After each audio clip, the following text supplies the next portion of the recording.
Hey everybody, Sue's here from Revelation Quilts. This week a dear friend of mine passed away. Her name is Helen and she lived in New Zealand. And I was not able to be there for her and her family, of course, because I live in Texas. However, I am dedicating this tutorial and this quilt to Helen and her family. Helen, even though she has a husband, 2 young children, she always took the time, despite her family, despite her busyness, and despite the distance, and despite her illness, she always took the time to check in on me to see how I was doing. I will miss her so much. And like I said, I'm dedicating this entire tutorial to her, and the quilt will be sent to her and her family in New Zealand. Thank you. This quilt behind me is one of the very first quilts I designed and made. And I wanted to do a tutorial on it, but I could not for the life of me remember how I made it. But then I realized all I had to do was to look at the border because I used leftover strips for the border. So I played around with more fabric, did some mock-ups, and I finally figured out how to do it. Welcome to the Catalyst quilt tutorial. Okay, so this project we are going to be using 3 things. We're going to be using a jelly roll. This jelly roll is called Swirly Gig by RB Studios. I think it's made by Midwest Fabric and Supply.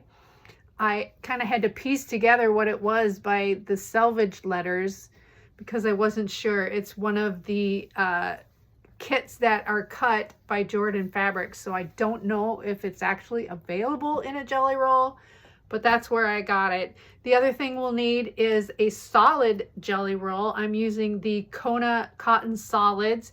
This is called, this is the color of the year for 2023, and I don't see the name of the color on here.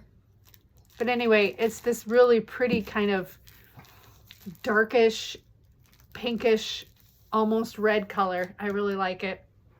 And then I'm going to be using some yardage of white. Although in the last quilt I made, I used a jelly roll of white because I had one. This time I don't have one. So I'm just going to use yardage for my white. And I'm going to be cutting my yardage into 1 1/4 inch strips, which is half of a jelly roll. So if you're using a jelly roll for your white, just cut those jelly rolls in half lengthwise and you'll end up with 2 strips that are 1 1/4 inch. So we're going to make strip sets out of all of this. So let's get to our first step. So the first thing I'm going to do is I'm going to take my solid jelly roll and I'm just going to cut them all in half. And it's really easy to do. All you have to do is fold it into 4ths. It's already folded in half, so I just need to fold it over one more time, make sure it's all lined up nicely. And then I would suggest measuring it so that you know, especially if it has the pinked edges, so that you know if the 2.5 inches includes the pinked edges or if it does not include the pinked edges. On this particular one, it does not include the pinked edges. So I can, when I measure it to cut it in half, I do not have to include the pinked edges. So I want to cut it in half, and half of 2.5 is 1 1/4. So I can take that and put my 1 1/4 line just to the inside of those pinked edges. And then I can cut that in half, which is quite simple. And there you go. I've got 2 halves of a jelly roll, and I'm just going to cut them all because I'm going to use all the jelly rolls, and I'm going to need all of them for this project. And I'm just going to cut them all in half. And then with each half of a jelly roll, you will frame a solid jelly roll, which with each of those 2 halves. Like this one will go on this side and one will go on this side. So do that to all of your strips, and I've got a couple that are done, and so they will look like this when they are all finished, and you'll just have all of your jelly roll strips framed with half of your solid jelly roll, just like this. So do that to every one of your strips, and then we'll come back and go to the next step. And when you do this, just go ahead and press the seam to the outside. So they all are pressed so that the seams go to this darker strip on the outside. So here I've got all of my jelly roll strips framed in the other jelly roll, half of them on each side. So the next step is to take two of these, two that are not the same, so two different colors, and let me put these aside, and the two different colors, and I'm going to take the next step is to take one of your white strips, and you are going to sew that in between these to make one strip set that will look like this. So a jelly roll strip on each side, both of them are framed with the half jelly roll solid, and then you're going to put this white strip in between them. And so this is going to be your strip set. So let me get this one sewn to both sides of this, and we'll see what that strip set looks like. Okay, so there's my strip set. My white strip is sewn in the middle, and so you just sew it onto one side and then sew the other strip on. And then when you press this, press everything to these darker strips. So I've got my white strips pressed to the solid jelly roll strips, and I've got my jelly rolls pressed towards there. So the back of your strip will look like this. Everything will be pressed to the darker strips. So there we go. Now the next step will be to measure how wide this is. And depending on what your seam allowance is, will depend on the measurement that you get for your width. Mine is, let's see, I'm trying to measure, not including the pinked edges. So mine is just a tad over 8 inches. So I am going to cut, you want these to be square. So you take your measurement of how wide it is, and then that's the length that you're going to cut your strip sets. So mine is just a tad over 8 inches. So I am going to cut these into 8-inch lengths. But first I'm going to cut off the selvage edges, which are uneven. So in order to do that, I'm just going to line it up with a line on my cutting mat. I always line things up with a line on my cutting mat, but you can use a line on your cutting mat to get your first cut so it's nice and straight, and then you can use the horizontal lines too to make sure it's nice and square. So I'm just going to cut off those selvages there so I have a nice straight edge to start with, and then I'm going to measure in 8 inches. Let me scooch it over just a tad here. I'll start at this line, and I'm going to grab, I could grab a square ruler, I suppose, or I could count 1, 2, 3, 4, 5, 6, 7, 8. So I'm going to cut mine here at 8 inches. Measure twice, cut once. And so there I have got my first square. All right, looking good. So you're just going to cut up all of your strip sets like this. So you'll have a bunch of squares like this, all in different color combinations. So get that done, and we'll see what to do with all of these new squares that we've made out of our strip sets. Well, I finally got wise and decided to use my square ruler because that is so much easier than trying to count spaces on your cutting mat. And so square ruler works out perfectly. I can just put it within that 8-inch line. Now with each strip set, you should be able to get 5 of these squares, and then you will have a strip left over. And that's going to give me, I would say, about 2.5 inches or so of usable fabric in this, what's left over from our strip sets. And we're going to keep these because we can use them as a piano key border for our quilt. So I have here a nice pile of my 8-inch squares. And so the next step is we're going to cut these a little bit more even. So let's get set up for that. So I've got my pile of squares. I'm going to use a rotating cutting mat for this next step because it's just so much easier. If you don't have one, you can either walk around your cutting table or rotate your whole mat, the whole big mat, so to speak.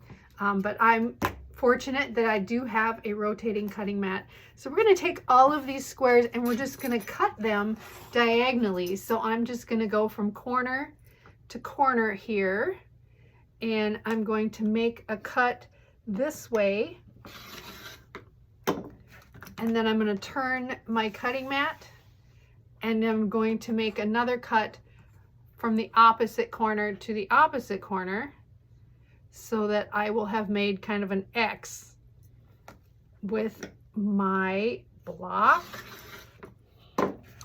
So when I take my ruler away, you can see I have come up with 4 different triangles. And so you will end up with 2 triangles that have the white stripe down the middle like that. And then you will have 2 triangles that have a strip like that. So we're just going to put these in piles, like piles. So I'll put all of my ones with the white strip down the middle in one pile, and I will put the ones that look the opposite from that in another pile. And I'm just going to cut all of my strips up the same way. So I've just created an assembly line for myself, and I'm just going to cut them all. When we get them all cut, then I'll show you what we'll do with them. So now you've got a bunch of pieces that are shaped like this, and then you've got a bunch of other pieces that are shaped like this with the white stripe down the middle. So what we're going to do is we're going to put these together, and I start by taking this strip and facing it so that the little white triangle at the end is facing towards me, and then this strip will go on top, and I'm going to line up these points on here just so they're both centered together. They don't have to physically match each other, but they just have to make sure that they're centered with each other. The lining up will be on this edge right here because this will be our sew line. So I just want to make sure that the centers are lined up, and then I'm going to sew this down together. And I promise you that once you sew this together, it will be wonky, and that's okay. There's just so many seams in here that the triangles can get pretty bendy. So we're just going to sew these together, and I will have to adjust when I get about halfway through because it will want to be wonky.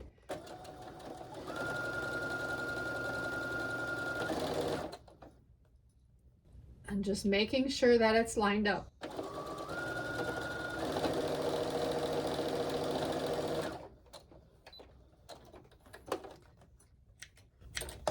And then I'm going to press this to the long seam here. So I'm just going to iron this back like this. And this is what your block, your little block, will look like. Just like that. So I just made sure that I matched, that whatever this fabric is, that none of these fabric match. So I've got 3 different fabrics here. And so I'm going to make all of my blocks like this, and they will be wonky. I can almost guarantee that they will be wonky, and that's okay because we're going to trim these down. So just match them all up and put them all together, and then we will trim them, and I'll show you how we're going to do that. So here's my block before it's trimmed, and this is how we're going to trim it. This line here is going down the middle of our block. So I'm going to place my 45-degree line on my ruler right on that line, and where my 2.5 inches meets on two sides, I'm going to put that right in the middle of this white line. And so we're going to trim these down to 5 inches. And so I am just going to put that, the 2.5-inch line where they meet. I know it's hard to see with this ruler, but they're meeting right in the middle there. And my 45-degree diagonal line is going right along that seam. And so I'm just going to line everything up like that. And I'm going to trim off 2 sides. There's one, and here is the other.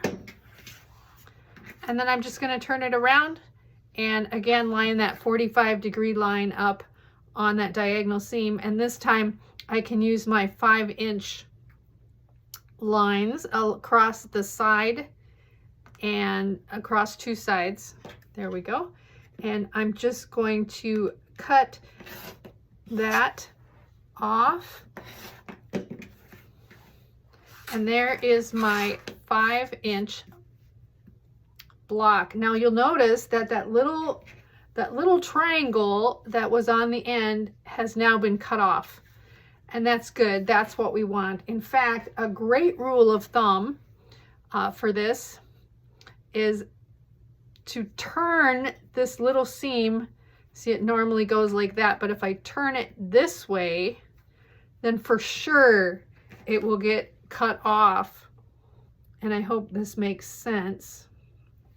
But then for sure it will get cut off, and we want it to get cut off because that's just going to add some weird bulk in there that we don't want. And so right now it's just hanging there like a limp biscuit. And so I'm just going to trim my block to 5 inches. And as I'm doing that, that weird little white triangle gets cut right off like that. And so that is what our block looks like. Now, this is where you have options. Now I can take all of my blocks that have the same colors and I can match them up like this. So the 4 colors form a diamond. That is one option there. And I'm going to sew these together to make one larger block.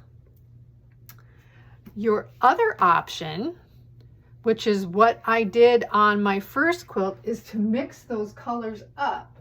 So you can make it totally scrappy like this. Let's put this one aside. And I can make this totally, completely scrappy so that it looks something like that. And this is really just a personal preference on what you want your block to look like. On my first quilt that I made with this, I did it this way, and I'll insert a picture here of it. So this is one option, and then again, the other option is to put all of your like colors together, and then you'll sew these together like a 4-patch, and that will make your one big block. So I've got one that is sewn together already. Here it is. So I've got this one sewn together, and that is so cute. And the red, it just makes it look like these blocks just pop out with this little red diamond in the middle. Now, when you sew these together as a 4-patch, there's a lot of seams in here. And so the middle, this area right here, and the area on the ends might get a little bulky.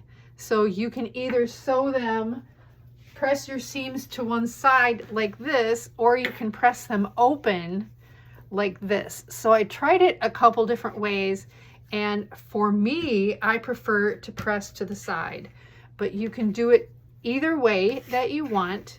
and it's really just going to be a personal preference. So when you put these blocks together, it is going to create this secondary design. And I only, let's see, it's going to create these X's that are in the middle like this. Let me put them together.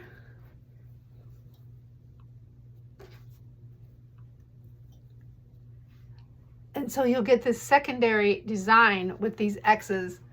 This just looks so happy. It just looks like a party to me. And so I'm excited to get it all put together. I'm gonna sew all my 4 patches together, and then we'll put it up on our design wall. Okay, so I've got all of my blocks made and arranged on my wall. I just threw them up there kind of in a random way to spread out the colors. And I know that this block has a lot of steps to it. And so I'm gonna have a pattern written for this, and you can pre-order that pattern. It's not written yet, but you can pre-order it at revelationquilts.com, and I'll also put a link down in the description box. And then when that pattern is written, it just automatically gets emailed to you. So I know that there's a lot of steps to this, and some people need or want something written to follow along with, so we'll definitely do that. So now, the one thing I didn't do when I was putting all this together is I didn't figure that I'd have leftover little quarters of a block, and I had 40 of them left over, and that's okay because I can put those together in a random way like we talked about, where we mix these up. And so I am going to make a table runner out of the remaining blocks. So everything is used, everything is accounted for, and so that is nice. And it still looks pretty cool. Your eyes still have a place to rest when you put those together in a random way. So I have 40 total blocks of this one put together, and so I put them together 5 rows by 8 rows. So once I get them sewn together, I'll give you the dimensions of that. But this looks pretty happy. Like this quilt looks like a party quilt, and I think it's so cool. So let me get these put together, and then we'll see what it looks like. So after I sewed a couple of these together, I realized that they're on these sides here and here, there is just way too much bulk. And after one bent needle, I decided to cut off a 1/4 inch all the way around. And so I'm going to trim these blocks all to 9 inches, which means I will take my 4.5 inches and put it right down these center seams on each side. And I'm going to trim off that bulky part, and that will take care of these sides. Now the downside, well, I'll start with the upside. The upside for doing this is that I won't have to worry about these bulky seams so much. The downside to doing this, oh, and the other upside is that I know these blocks will be nice and square when I sew them together. So that's the upside, and I think those are pretty good upsides. The downside is that now when I sew these blocks together, I'm going to lose a little bit of these points. But I think that in the grand scheme of things, that is not going to affect how awesome the quilt looks. So that was just something I discovered as I was sewing these blocks together. So I ripped out what I had sewn together. There's still a tiny bit of bulk here, but nothing close to what it was before. So I'm going to square all of these blocks now down to 9 inches. They were 9.5 before, and now they will go down to 9. I think that will help a lot. So I've got it all sewn together, and I've added my first border around the edge, which is white.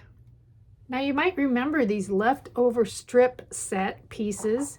I saved these for another border, and I am able to get about 2.5 inches out of each one, and that eliminates that selvage there. And so I'm going to cut each of these into 2.5 inch strips, and then I am going to take these strips and I'm going to join them together lengthwise like this, and that should leave me more than enough for a piano key border around the edge. So I'm just going to get busy sewing all of these together, and that is going to make a very cute border for around the edge of the entire quilt. Now, if you're unable to get 2.5, oh, sorry, I bumped you. If you're unable to get 2.5 inches, you can shorten yours to 2 inches, and that's okay. Just work with what you have and you will be just fine. So here's the finished quilt top. I only had enough border to go around the top, the long side on the top and the bottom, and I'm okay with that because it is long. It's 72 inches long and it's 51 inches wide. So putting that border along the top and the bottom just made it a little wider, which I'm super happy about. I love the way it turned out. The colors are so bright and cheerful. It's such a happy quilt and it looks like a party. And so I love it. It's called the Catalyst Quilt. Thank you to all of my subscribers. Thank you for watching. Thank you for helping me honor my friend Helen. I'm just really looking forward to her family receiving this quilt. And it was very difficult for me to finish it because I'm grieving and I really am going to miss Helen so much. But thank you for sharing this, and please subscribe if you like the content here. Again, a huge thank you to all my members, and I've got a link to the pattern where you can pre-order it on my website, and get your quilty t-shirts. So all of those links are in my description. Thank you so much for joining me. Until next time, keep sewing.